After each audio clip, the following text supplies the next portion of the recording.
다 함께 성령 강림 후 셋째 주일 6.25 민족 화해 주일 낮 예배를 하나님께 드리겠습니다. 6월에 주시는 하나님의 말씀 함께 암송하며 예배 드리겠습니다. 또 내 영을 너희 속에 두어 너희로 내 율례를 행하게 하리니 너희가 내 규례를 지켜 행할지라. 아멘. 사도신경으로 신앙 고백하시겠습니다. 나는 전능하신 아버지 하나님 천지의 창조주를 믿습니다. 나는 그의 유일하신 아들 우리 주 예수 그리스도를 믿습니다. 그는 성령으로 잉태되어 동정녀 마리아에게서 나시고 본디오 빌라도에게 고난을 받아 십자가에 못 박혀 죽으시고 장사된 지 사흘 만에 죽은 자 가운데서 다시 살아나셨으며 하늘에 오르시어 전능하신 아버지 하나님 우편에 앉아 계시다가 거기로부터 살아있는 자와 죽은 자를 심판하러 오십니다. 나는 성령을 믿으며 거룩한 공교회와 성도의 교제와 죄를 용서받는 것과 몸의 부활과 영생을 믿습니다. 아멘. 자리에 앉아주시기 바랍니다. 성시교독 교독문 19번 시편 32편 교독문입니다. 성시교독은 교독문 19번 시편 32편 교독문입니다.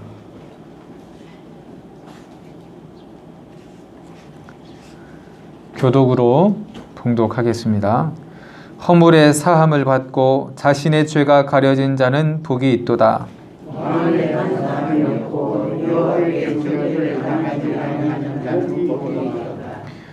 내가 입을 열지 아니할 때에 종일 신음함으로 내 뼈가 쇠하였도다.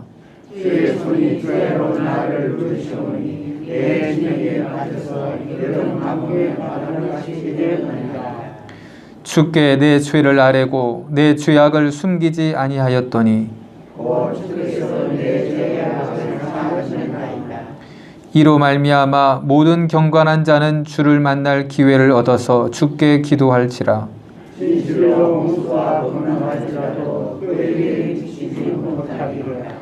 주는 나의 은신처이오니 환난에서 나를 보호하시고 너희 의인들아 여호와를 기뻐하며 즐거워할지어다. 마음이 정직한 너희들아 다 즐거워할지어다. 아멘. 찬송가 523장 부르신 후에 예배를 위해서 배선호 장로님 기도해 주시겠습니다. 523장입니다.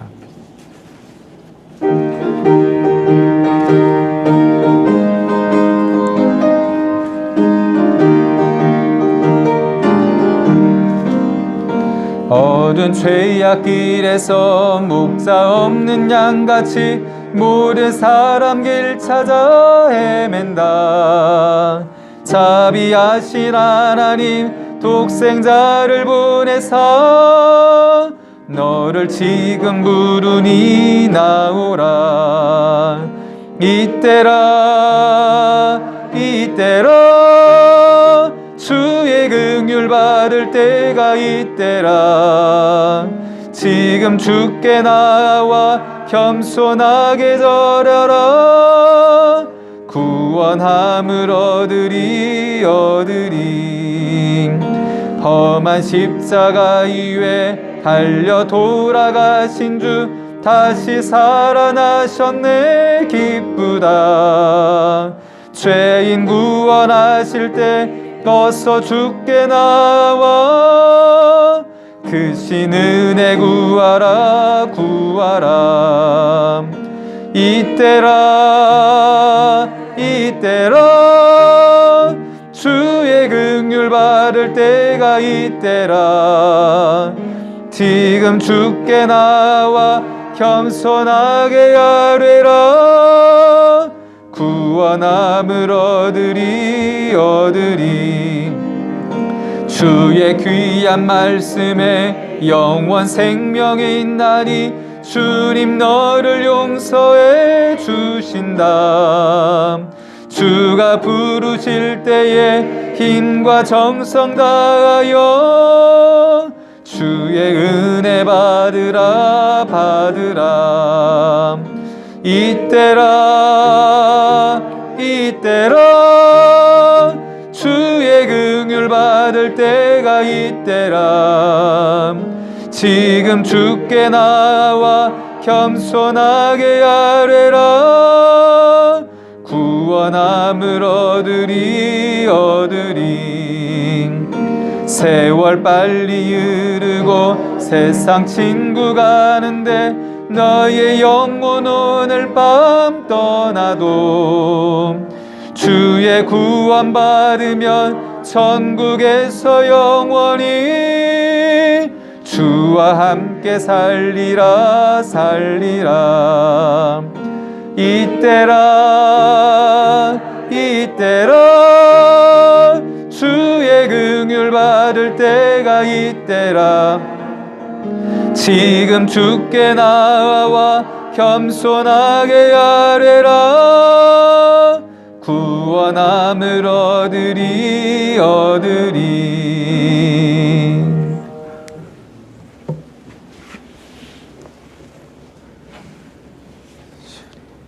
은혜와 사랑이 풍성하신 여호와 아버지 하나님, 오늘도 주님의 사랑과 은혜에 감사를 드립니다. 네. 아버지 하나님, 지난 한 주간 동안 저희들 세상에 살면서 여러 가지 혼란과 바쁨과 애씀 가운데 한 주간을 보내고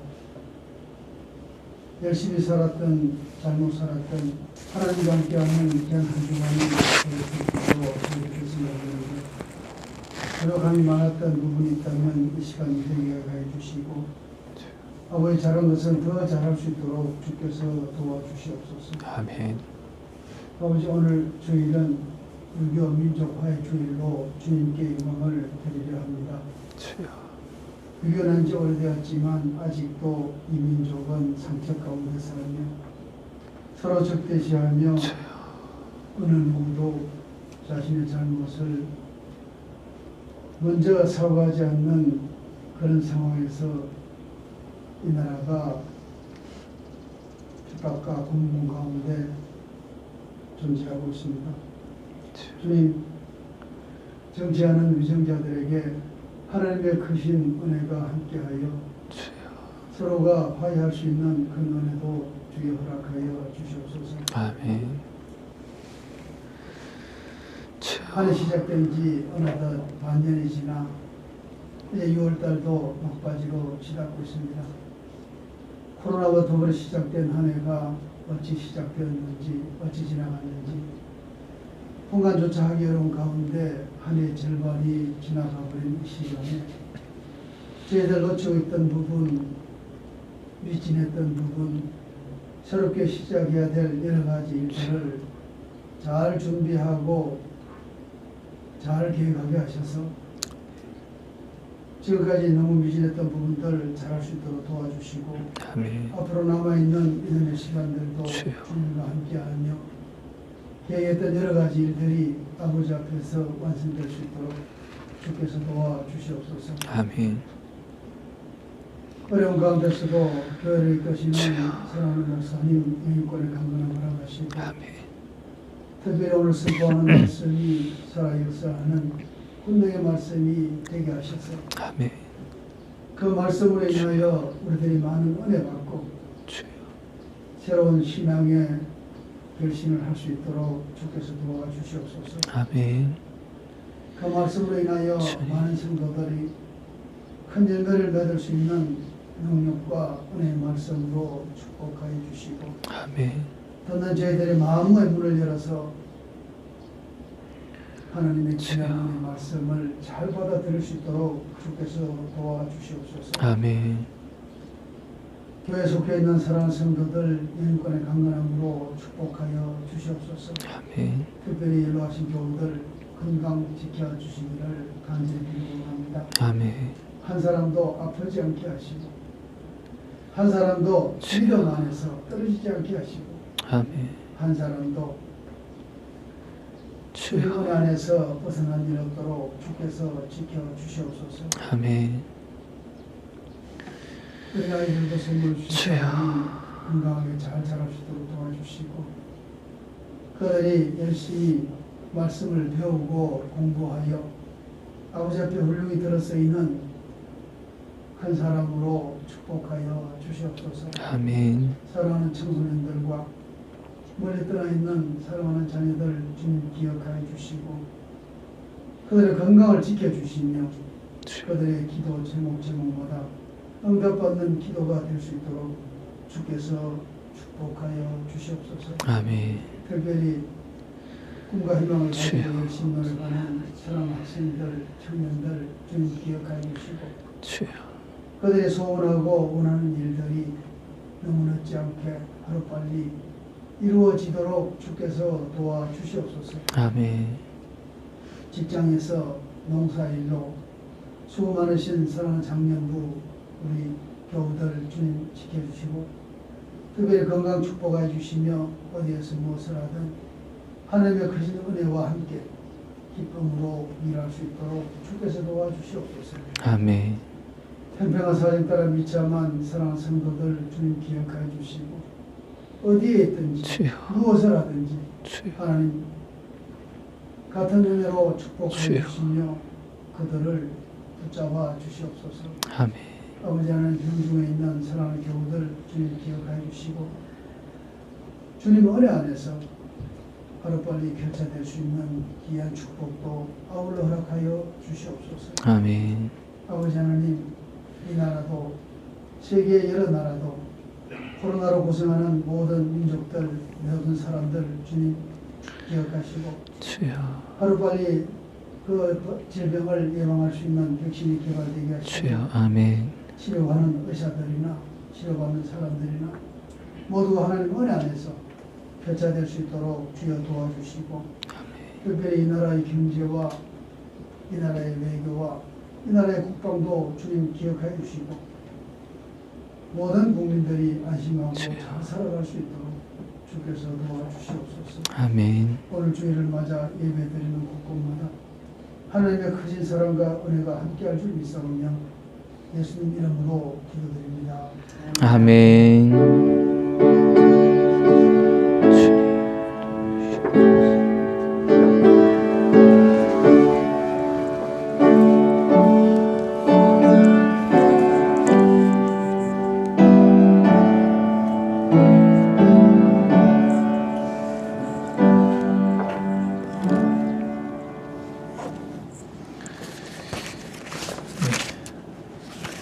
교회 소식 시간인데요.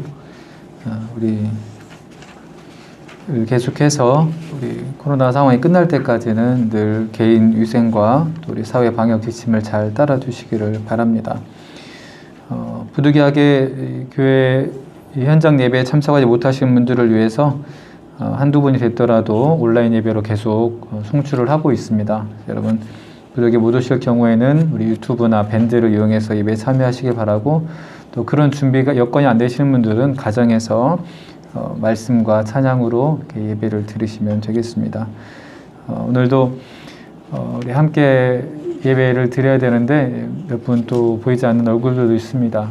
그 중에는 우리 이정자 권생 같은 경우 오늘 나오시려고 했는데 이 항생제에 대한 어떤 후유증이 좀 있어서 계속 복통이 좀 있어가지고 오늘도 참석을 못했고 우리 이철 권사님도 앞에와 같은 이유로 오늘 나오시려고 했는데 또 못 나오셨습니다. 그래서 기도해 주시고요. 또 보시면 우리 전복태 성도님 오늘 뭐 가족들이 또 와 있어서 못 온다고 또 연락이 왔네요.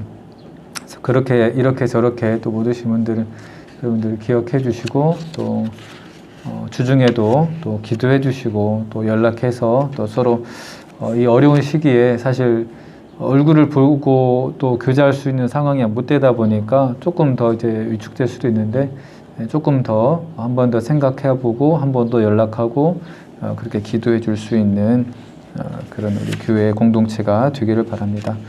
다른 광고는 여러분 주보 내용을 참조해 주시면 되겠습니다. 오늘 우리에게 주시는 하나님의 말씀 함께 봉독하겠습니다. 신약 206페이지 사도행전 11장 4절부터 18절까지 말씀입니다.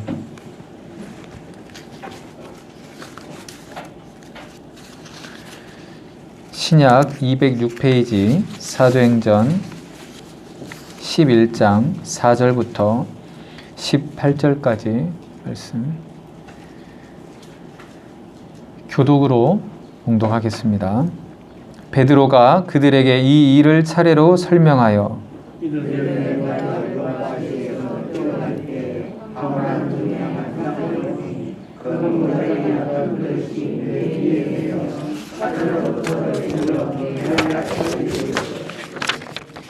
이것을 주목하여 보니 땅에 네 발 가진 것과 들짐승과 기는 것과 공중에 나는 것들이 보이더라.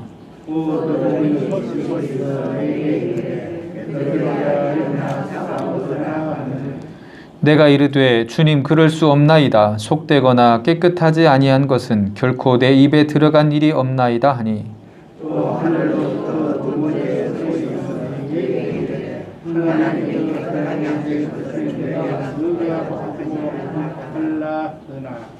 이런 일이 3번 있은 후에 모든 것이 다시 하늘로 끌려 올라가더라.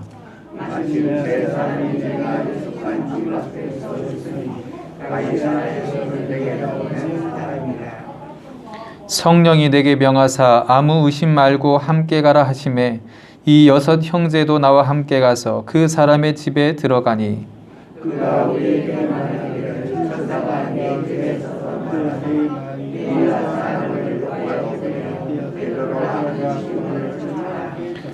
그가 너와 내 온 집이 구원받을 말씀을 내게 이르리라 함을 보았다 하거늘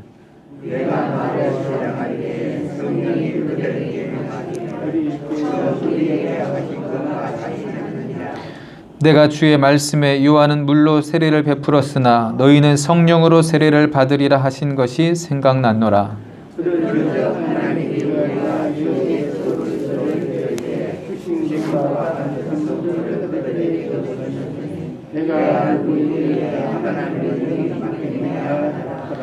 그들이 이 말을 듣고 잠잠하여 하나님께 영광을 돌려 이르되 그러면 하나님께서 이방인에게도 생명을 얻는 회개를 주셨도다 하니라.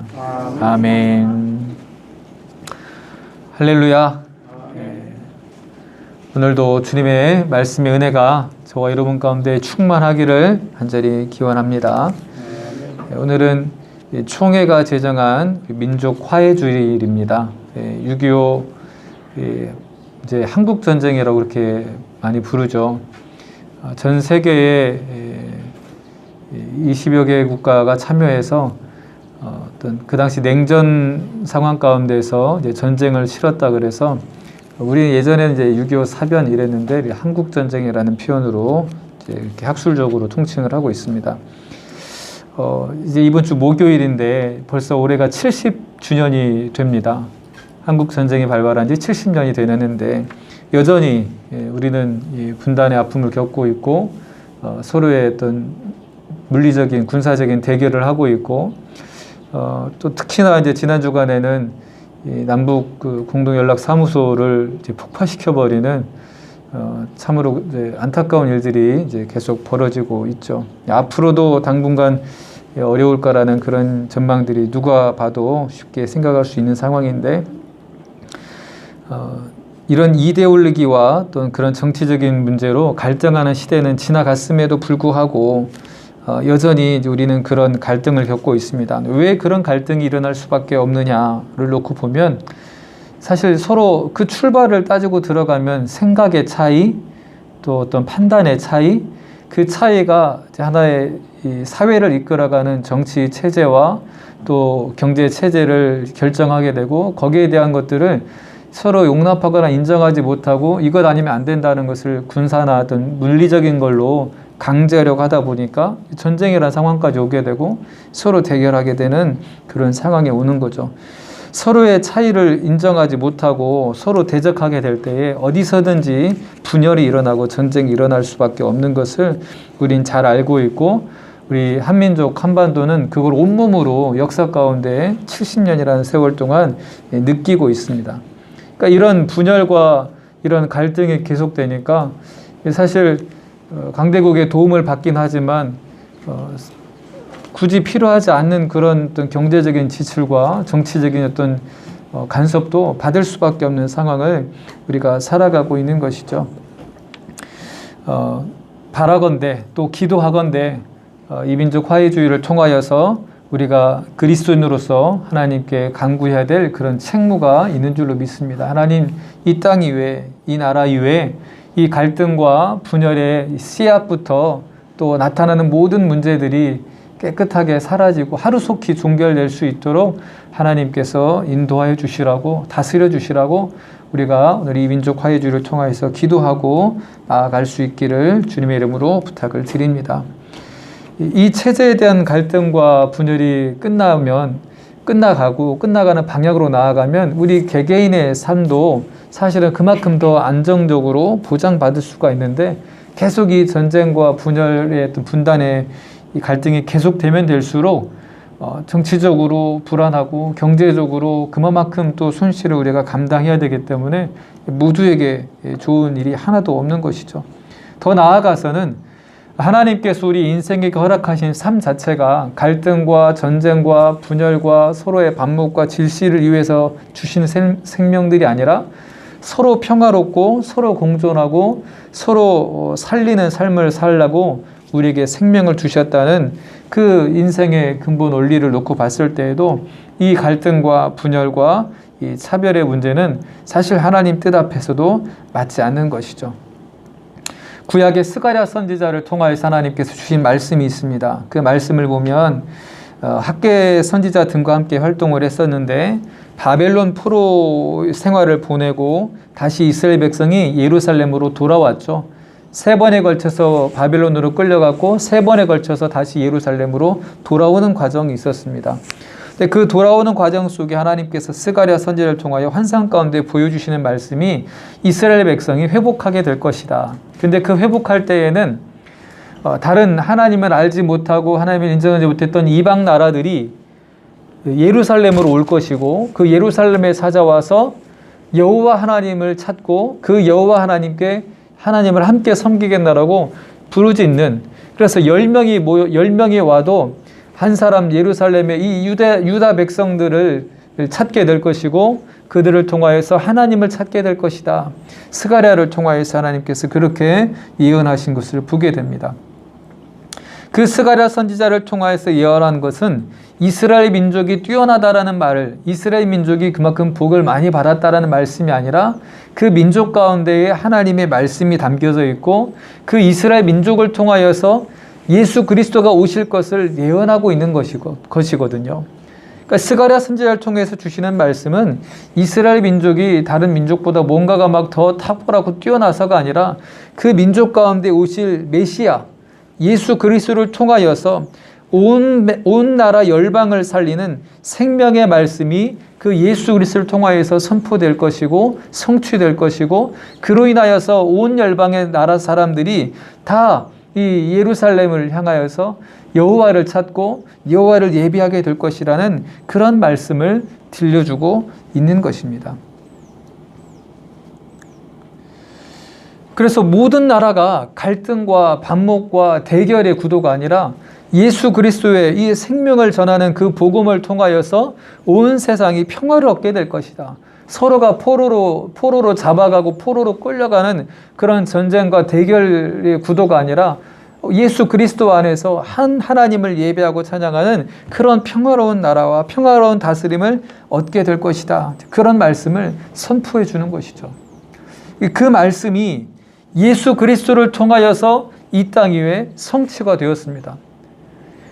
그 당시 예수님이 오셨을 당시에는 이스라엘 민족은 이방 민족을 인정하려 들지 않았습니다. 이방 민족들은 우리는 선민이고 하나님의 택함 받은 그런 백성들이고 이방 민족들은 하나님께서 이제 벌하실 민족들이다라는 그런 잘못된 선민 사상들이 가지고 있었죠. 그러면서 이스라엘 안에서도 성인 남자는 인구수에 계수를 하는데 여자와 이 노약자는 이제 사람 수에도 계수하지 않는 그런 어떤 일종의 차별이 있었습니다. 우리나라도 그렇지만 이스라엘도 남자와 여자의 이 차별이라는 것이 심했던 거죠. 그러니까 민족과 민족 간의 어떤 차별, 성별의 차별, 또 나이의 연령에 대한 차별, 이런 것들이 이스라엘 당시에도 존재하고 있었던 겁니다. 물론 시대적인 어떤 한계라고 볼 수도 있겠죠.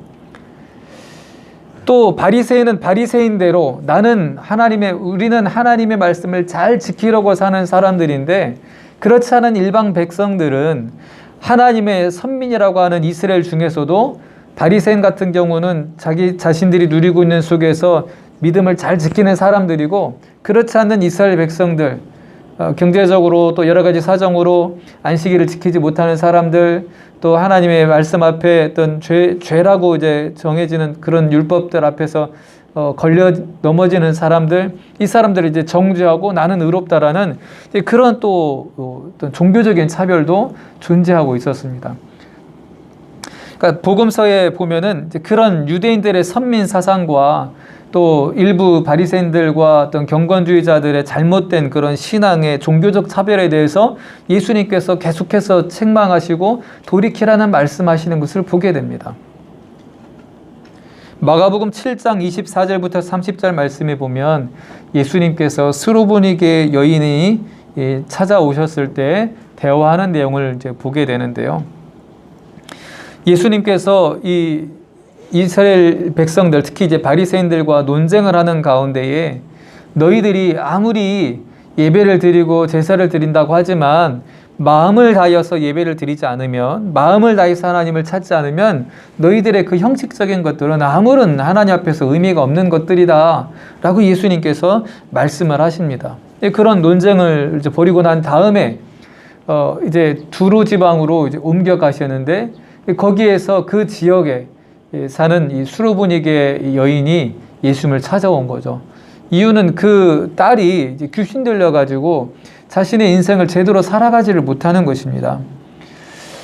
그러니까 이 여인이 예수님께 나와서 내 딸을 좀 고쳐달라고 말하는데, 예수님께서 그 여인의 말을 즉시 들어주시지를 않는 겁니다. 나는 내 자녀들에게, 이스라엘 백성들에게 보냄을 받아서 그들에게 이 말씀을 전하고 능력을 행하게 됐지, 이방 민족들에게 내 집안의 자녀가 아닌 내 자녀들을 돌보라고 보냄을 받았지, 내 자녀가 아닌 이들에게, 심지어는 참 제가 말하기도 참 그런데 개에게, 자녀에게 줄 음식을 줄 수 없다고까지 그렇게도 얘기를 합니다. 그러니까 예수님이 왜 이렇게까지 얘기를 하셨을까 싶을 정도로, 너무나 사실 만약 누군가가 그런 얘기를 저한테 했다면 저는 되게 자존심 상하고 기분이 나빴을 것 같습니다. 근데 이 수로보니게 여인이 그냥 자존심 상하고 떠나가는 그런 차원이 아니라 예수님의 이 말씀의 의중을 이제 간파를 한 거죠. 예, 맞습니다. 오늘 이제 본문을 우리 영상부에서 띄워줬는데요. 28절 말씀에 보니까 뭐라고 이 여인이 얘기를 하냐면, 주여 올소이다마는, 주님의 말씀이 맞습니다. 그런데 상 아래의 개들도 아이들이 먹던 부스러기를 먹습니다. 그러니 당신 자녀, 이 부스러기는 뭡니까? 그 먹고 버리는 이제 그런 차원이 아니라 아이들이 먹을 건 먹고 아이들 걸 뺏어서 주는 게 아니라 아이들이 먹을 건 먹고 그 아이들이 먹지 않는 것, 나머지 것들을 이제 그런 부스러기들을 그 상 아래에 있는 개들도 먹는다는 거예요. 못 먹을 걸 먹는 게 아니라 자녀들이 먹지 않는 것들, 그것을 이제 이 개들이 먹는다는 거죠. 그러니까 예수님이 말씀하신 의도에 반하지도 않고, 나에게도, 우리에게도 예수님의 비유로 드신 그 말씀을 의도를 알고, 이 여인이 우리에게도 그 부스러기와 같은 은혜조차도 우리에게는 필요합니다. 그러니 나에게 그 은혜를 주십시오 라고 예수님께 마음을 다해서 요청을 하는 것이죠. 그러니까 예수님께서 그 여인의 믿음을 보시고 가라. 내 딸의 병이, 내 딸의 문제가 고침을 받았다. 귀신이 내 딸에게서 나갔다 라고 예수님이 말씀하시는 겁니다. 그리고 그 딸의 문제가 해결되었습니다. 그 당시 이 수로보니게 여인은 이방 여인이었기 때문에 유대인들에게 있어서는 상종할 수 없는 또는 상종해서는 안 되는 그런 사람들이었습니다. 더군다나 여인이었기 때문에 더더군다나 이 예수님이 유대인 남자가 수로보니께 이방 지역 이방민의 여인을 상대한다는 것은 불경한 것처럼 취급을 받았던 것이죠. 근데 이 말씀이 앞에 있는 유대인들의 율법주의자들의 형식적인 믿음과 수로보니게 여인의 진실한 믿음과 대비가 되는 것입니다. 온갖 차별, 형식적이지만 다 지키는 것처럼 보이지만 형식적인 사람, 마음이 떠나가 있는 사람들의 형식적인 예배와 어떻게 보면 그 당시에 차별을 받고 있는 이방 민족에다가 여인이었지만 하나님을 향한 간절한 믿음, 예수님을 통한 간절한 믿음, 고침받을 수 있을 거란 그런 믿음을 가지고 예수님께 나왔던 사람과 그 진실한 믿음과 거짓된 이 형식적인 삶과 이 대비가 되면서 예수님께서 이 여인을 통하여서 그 문제를 해결하게 하신 그 이유를 우리에게 나타내 보여주시는 거죠. 하나님의 은혜는 예수 그리스도를 통한 믿음 안에서 차별이 없다는 것입니다. 모든 사람들에게 생명과 평화를 주시는 것이 하나님의 뜻이라는 그 스가랴를 통하여 주신 말씀이나 오늘 예수님께서 복음서에 행하셨던 많은 일들 중에 대표적인 이 수로보니게 여인의 딸의 문제를 고쳐주신 것이나 모든 사람들에게 하나님을 믿고 나오는 사람들에게 차별 없이 주어지는 은혜라는 것을 우리에게 말씀해 주는 것이죠. 오늘 우리가 읽은 본문의 내용이 여기에 대한 성령의 역사도 동일하다는 것을 확증해 주고 있는 바로 그러한 본문의 내용입니다. 예수님이 이제 십자가에 못 박혀 죽으시고 부활 승천하신 뒤에 남겨진 사도들과 제자들이 예루살렘에만 모여 있었죠. 그러니까 우리가 사도행전 말씀을 읽어 나가다 보면 7장까지는 7장에 어떤 사건이 있었죠? 7장에 스데반 집사, 7집사 중에 스데반 집사가 순교하는 사건이 발생을 하죠. 그러니까 예수님께서 사도행전 1장에 성령이 너희에게 임하시면 너희가 권능을 받고 예루살렘과 사마리아와 온 유대 땅끝까지 이르러 내 증인이 될 것이다. 그렇게 되라 말씀을 하셨는데 이들이 성령을 받고 난 뒤에도 예루살렘 교회 안에만 머물러 있었습니다. 1장에 그 사건이 일어나는데 7장에 스데반 사건이 일어날 때까지 예루살렘을 벗어나지 않은 거죠. 예루살렘과 사마리아와 땅끝까지 유대 땅끝까지 이르러 그 복음을 전가하라고 그랬는데 그 안에를 벗어나지 못하고 있었던 겁니다. 그러니까 이 스데반 사건을 통하여서 예루살렘 교회에 모여있던 이 신자들이 각지로 퍼져나가게 되는 계기가 되었던 거죠. 그리고 나서 이제 8장, 9장, 10장에는 사울이 각지에 흩어져 있는 그리스도인을 또 다 잡으러 다닙니다. 그러니까 8장에 이 9장의 다메섹 도상에서 사울이 예수님을 만나는 환상 가운데 만나는 사건이 일어나잖아요. 그리고 10장과 이제 11장에 베드로의 이야기가 연결이 됩니다. 10장, 11장에는 베드로가 환상 가운데 이 하늘로부터 보자기가 내려와 가지고 거기에 온갖 성경에서 부정하다고 하는 벌레와 그런 짐승들이 그 보자기에 다 담겨 있는 겁니다. 그런데 그 보자기가 내려오더니 베드로에게 그걸 먹어라 그러는 거죠. 베드로가 뭐라고 그랬습니까? 오늘 본문의 말씀 그 이야기를 예루살렘 교회에 가서 보고를 하는 게 오늘 11장입니다. 이걸 겪은 내용은 10장에 나오는데 이것을 예루살렘 교회에 가서 보고하는 내용이 이제 오늘 본문에 다시 한번 나오는 거죠. 7절 말씀에 보니까 6절에 보니까 그 보자기에 내려오는 것이 온갖 부정한 것들인데 7절 말씀을 보니까 또 들으니 소리가 있어 내게 이르되 사도행전 11장 7절입니다. 베드로야 일어나 잡아먹으라 하거늘. 그러니까 이미 구약에 이 짐승들은 기어다니는 것들이나 이런 것들은 부정한 것들로 다 이제 규정해 놓은 레위기에 규정해 놓은 그런 것들이거든요.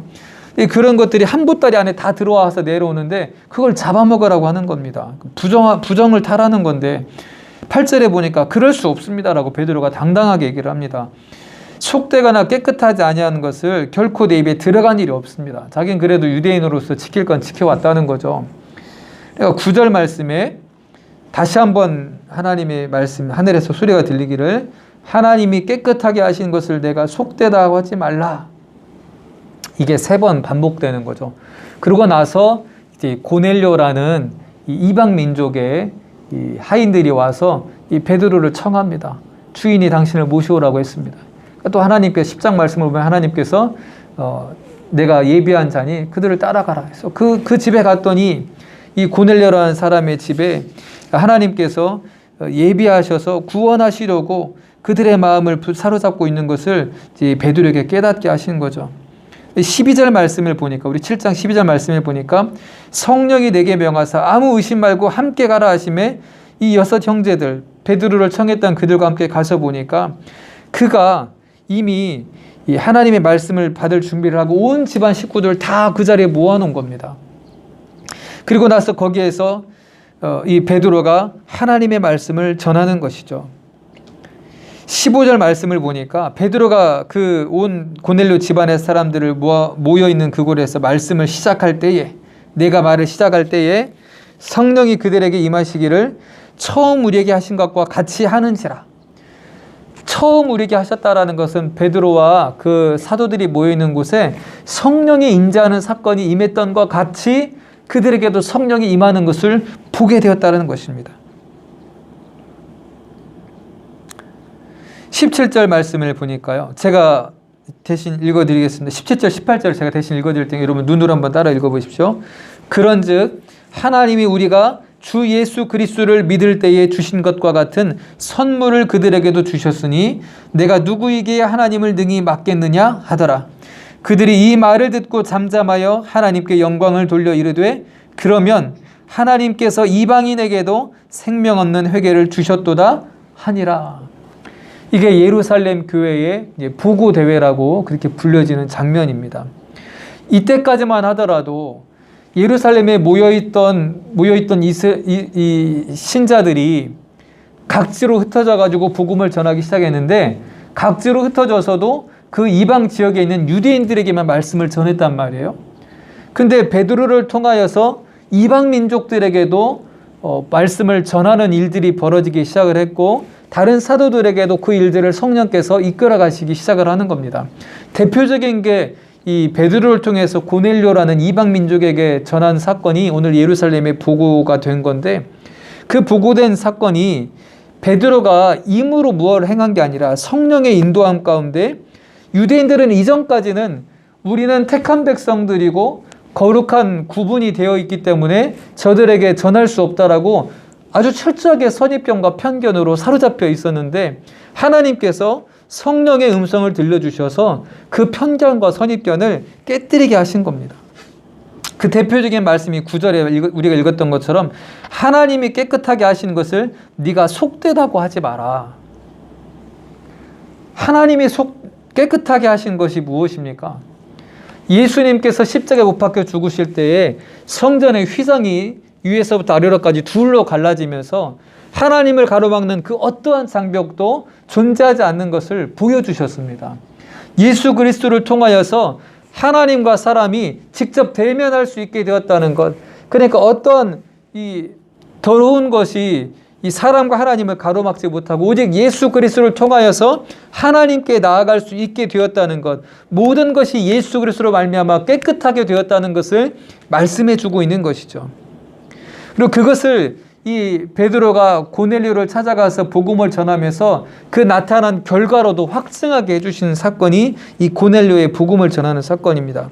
그 음성을 듣고 베드로가 고넬료 집에 가서 복음을 전하는데 몇 마디 말하기도 전에 성령이 그들에게 임하는 것을 베드로가 영적으로 보게 된 거죠. 말씀을 전하다 보면요, 이 말씀을 전하다 보면, 이 설교도 하다 보면 이 성도님들이 말씀을 정말 잘 듣고 막 이 성령의 충만한 가운데 막 깨어 있어서 막 졸음도 물리쳐 가면서 말씀을 듣는지, 아니면 그렇지 집중이 안 되고 있는지를 제 입장에서는 어렴풋이 이제 느껴지게 되거든요. 설교자 입장에서. 물론 제 개인적인 생각도 있겠습니다만, 베드로도 성령의 인도하심 따라 성령이 깨닫게 하시는 게 있었다는 겁니다. 근데 보니까 자신이 성령의 임재를 경험했던 바로 그 사건과 똑같은 그런 사건이 베드로가 말씀을 전하고 있는 그 고넬료 집안에서도 나타나고 있는 것을 깨닫게 된 것이죠. 그러면서 주님이 들려주신 말씀을 떠올린 겁니다. 11장 16절 말씀을 보니까 내가 주의 말씀에 요한은 물로 세례를 베풀었으나 너희는 성령으로 세례를 받으리라 하신 것이 생각났노라. 말씀을 전하다 보니까 자신들만 성령의 임재를 경험한 게 아니라 이방 민족들에게도 성령의 세례를 받을 거라는 그 예수님의 약속이 생각이 난 거죠. 그러면서 베드로가 이렇게 계속해서 고백을 합니다. 우리도 그 선물을 받은 것처럼 그들에게도 선물을 성령께서 하나님께서 주셨으니 내가 누구에게 그 하나님 역사를 능히 막을 수 있겠느냐. 이방인들에게도 우리가 부정하다고, 우리가 저 사람은 안 된다고 한계를 짓고 또 때로는 차별을 했던 그런 사람들에게도 하나님의 역사는, 구원의 역사는 동일하게 이루어진다는 그 하나님의 뜻을 감히 누가 그거를 막을 수가 있겠냐는 것입니다. 그 말을 듣고 있던 예루살렘의 교회에 모여있던 사람들이 18절에 이렇게 다들 얘기를 합니다. 그들이 이 말을 듣고 잠잠하여 하나님께 영광을 돌려 이르되 그러면 하나님께서 이방인에게도 무엇을 주셨도다? 생명 얻는 회개를 주셨도다. 성령이 임하는 사건이 그냥 무엇인가를 내가 소유하는 게 아니라 생명을 얻는 회개, 심령의 변화가 일어나는 사건이 그들에게도 삶의 변화가 일어나도록 하나님께서 허락하셨다는 것입니다. 그게 성령의 임재의 사건입니다. 그냥 내가 어느 날 가다가 막 마음에 감동받아가지고 그 순간 잠깐 좋았다가 감정적으로 사라지는 게 아니라 생명을 얻는 회개를 주셨다. 성령이 임하는 사건이란 내가 생명을 얻게 되는 회개. 여러분, 회개는 내 삶이 변화되는 것이죠. 내가 예수 그리스도가 아니고서는 내가 죄와 그 죄의 결과인 사망에서 벗어날 수가 없습니다라는 걸 깨닫고 나는 죄인입니다. 예수님을 통하여서 예수님이 나의 죄를 대신해 죽으심으로 내 죄값이 깨끗함을 받았습니다. 그리고 나는 그것으로 인하여서 하나님의 자녀가 되었고 영원한 생명을 선물로 얻게 되었습니다. 이게 바로 회개인 것이죠. 이 회개를 통하여서 우리는 생명, 곧 영원한 생명을 얻게 되었는데 이방인들에게도 그 은혜가 주어졌다는 것입니다. 여러분, 이 믿음의 고백이 얼마나 중요하냐면요. 저와 여러분들은 유대인들이 아닙니다. 유대인들의 입장에서 저와 여러분들은 이방인입니까? 아니면 유대인입니까? 당연히 이방인이잖아요. 오늘 우리가 있는 이 말씀은 우리도 생명을 얻는 회개를 하나님께로부터 선물로 받은 그런 사람들이라는 것입니다. 차별 없이 하나님 앞에서 이스라엘 백성은 반대로 선민이었잖아요. 이 선민이라는 게 얼마나 무섭냐면 이스라엘 백성들이 갖고 있는 선민은 내가 하나님의 택함을 받았다. 그러니 하나님의 복을 흘려보내는 복의 근원으로 살아가겠다라는 그 본래의 정신과 하나님의 약속에서 벗어나서 그 당시 이스라엘 백성이 갖고 있던 선민사상은 하나님의 복이 막 쏟아져 가지고 우리한테서 딱 끝나서 머물리고 가득히 차고 넘치는 거다라는 개념에 머물러 있었던 겁니다. 그런데 하나님께서 이스라엘 백성들에게 너희는 복의 근원이다. 복을 가둬두는 복의 웅덩이가 아니라 복의 통로다. 복을 흘려보내는 통로다. 그 말씀을 깨닫게 해주시는 겁니다. 그러니까 지금 이 베드로에게 초대교회에 성령이 임하고 성령이 임하는 사건이 유대인들에게만 일어나는 게 아니라 이방인들에게도 흘러가게 되는 하나님의 역사라는 것을 깨닫는 것은 유대인 그리스도인들에게는 어마어마한 사건이었던 겁니다. 이게 우리에게 끝나는 것이 아니었네. 이방인들에게도, 온 세상 사람들에게도 하나님은 차별 없이 모든 사람을 택하고 사랑하시는구나라는 것을 이 예루살렘 교회를 통해서 깨닫게 해주시는 겁니다. 그 혜택을 저와 여러분들이 먼저 받고 있는 거죠.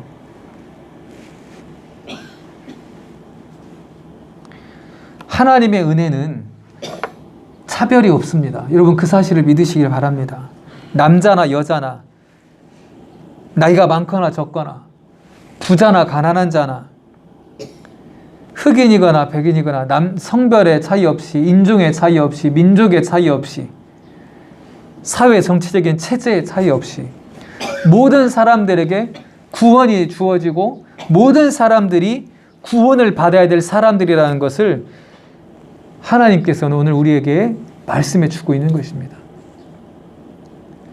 예수 그리스도를 믿음으로 우리에게 생명을 얻는 회개의 역사가 일어나게 된다면 그것이 내가 갖고 있는 선입견과 편견이 어떤 것이든지 간에 거기에 매이지 않고 내가 먼저 구원을 받고 나를 통하여서 내 주위에 있는 모든 사람들에게 구원의 복음을 흘려보낼 수 있는 복의 근원으로 살아가는 은혜를 누리게 될 줄로 믿습니다. 여러분, 내가 예수를 그리스도로 고백하고 있는데 그 구원의 감격과 복이 내 삶에만 나에게만 머물러 있다면, 아니 나조차도 그 구원의 감격을 복으로 누리지 못하고 있다면, 내가 예수 믿는 것과 예수 믿지 않는 것과 차이를 모른다면 불행한 것 아닙니까?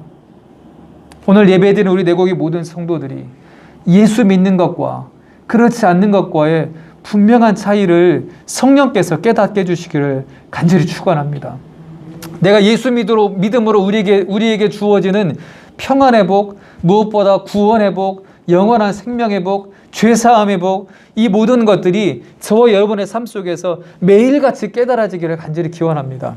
그리고 그 복이 내 삶으로부터 끝나는 것이 아니라 내 주위의 다른 사람들에게, 성별이 다르고 나이가 다르고 처한 상황이 다르고 성격이 다르고 또 여러 가지 어떤 여건들이 다르다 할지라도 그들도 역시 구원받아야 될 사람이라는 그러한 믿음을 가지고 그들에게도 내가 경험한 그 예수 그리스도의 사랑을 흘려보낼 수 있는 우리 내곡의 모든 성도님들이 되시기를 간절히 기원합니다.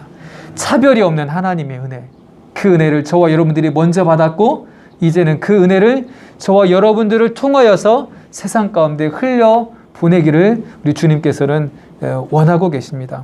오늘 이 은혜가 저와 여러분들이 먼저 경험되어지고 세상 가운데 흘러갈 수 있기를 주의 이름으로 간절히 축원합니다. 우리 찬송가 524장 함께 찬양 드리겠습니다. 524장입니다.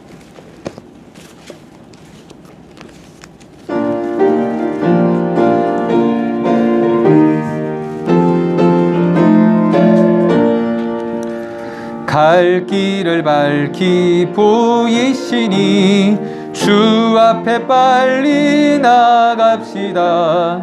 우리를 찾는 구주 예수 곧 돌아가시네.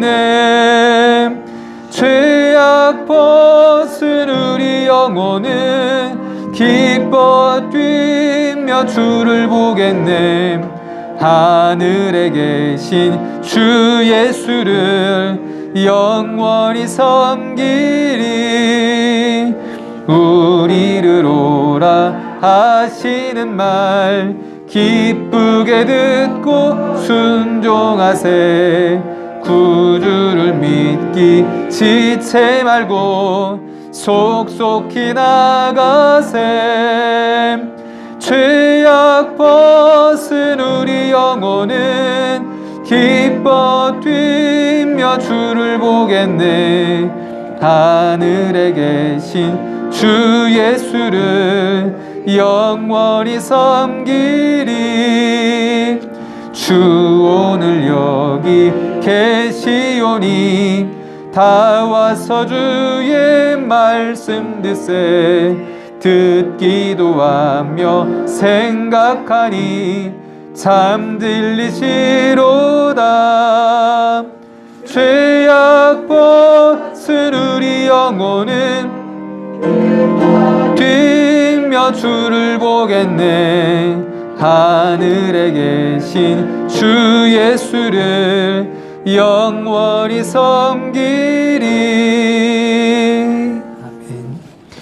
다 함께 일어나셔서 제가 봉헌 기도하고 축도로 예배를 마치겠습니다.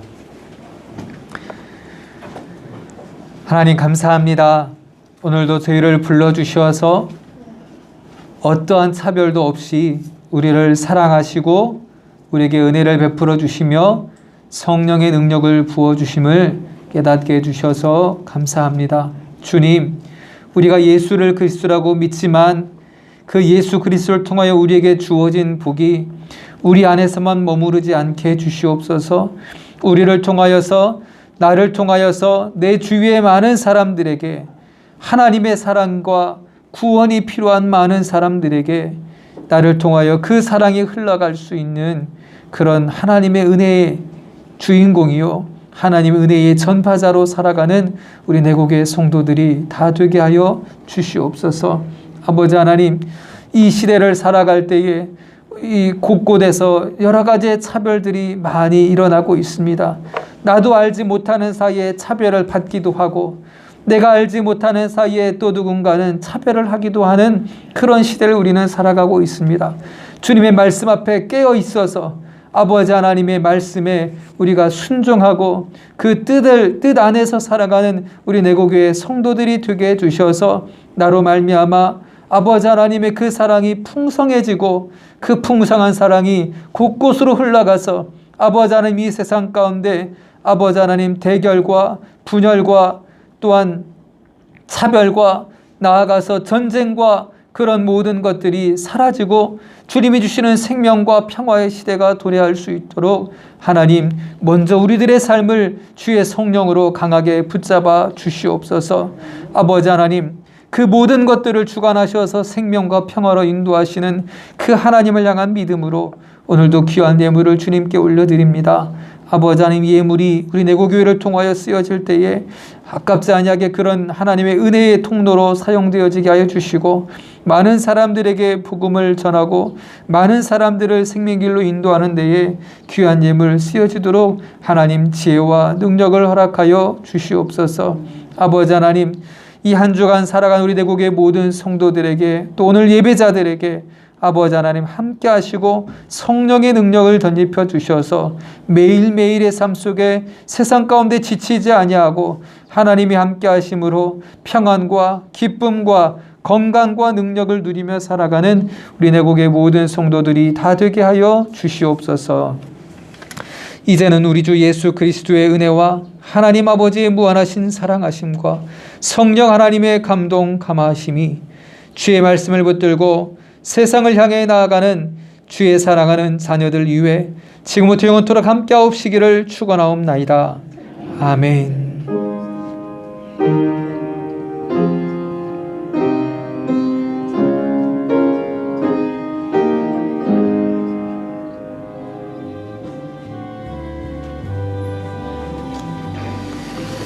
감사합니다.